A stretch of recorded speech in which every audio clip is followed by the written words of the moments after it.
بچه غریبم در یک شهری بگانه، درد که ما میکشیم تنها خدا میدونه. دوستای جانی ما ای ما جدا میگردن، بسیار مردا را دیدیم در غریبی نامردن. تزید نشه آچه جان بچه ایت بناموز، بسیاری ها بگنا در زندانن صد افسوس. خم نخت پدر جان نصیحت در یادم، برای رزقی حلال در غریبی افتادم. میگن که سفید شده موی های آچه جانو، به هر کاری سفیدی موی سری که جانو. میگن که سفید شده موی های پدر جانو، به هر کاری سفیدی موی سری که جانو.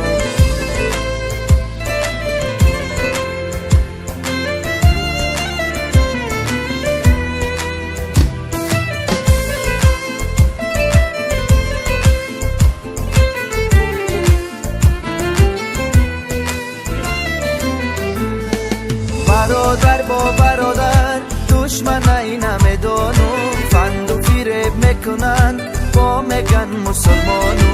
این چی روزی سیاه یار میکنه خیانت، در کم بودی شوهر نمیکنه قناعت. زندگی چونی بدهی مست بلندی داره، اشار شبه نیارن با غضبی خدا را. این دنیای گذران همش امتحانه، بیدام که دروغ گویی تاریکی ایمانه. ملک غریبی را بین با ما چی ها میسازه، فرزندا کلان شده پدر نمیشناسه.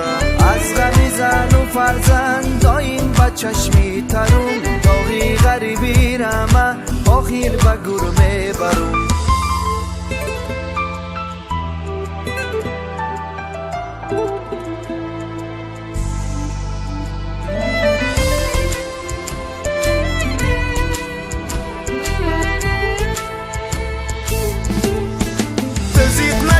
آچه جان بچه ایت بناموز، بسیاری ها بگنا در زندانن صد افسوس. زندگی چونی بدهی مست بلندی داره، اشار شبه نیارن با غضبی خدا را. میگن که سفید شده موی های آچه جانو، به هر کاری سفیدی موی سری که جانو.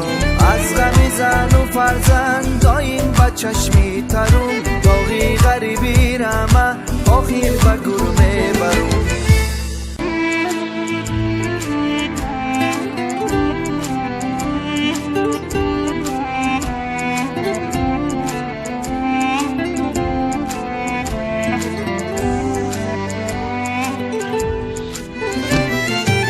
بچه غریبم در یک شهری بگانه، درد که ما میکشیم تنها خدا میدونه.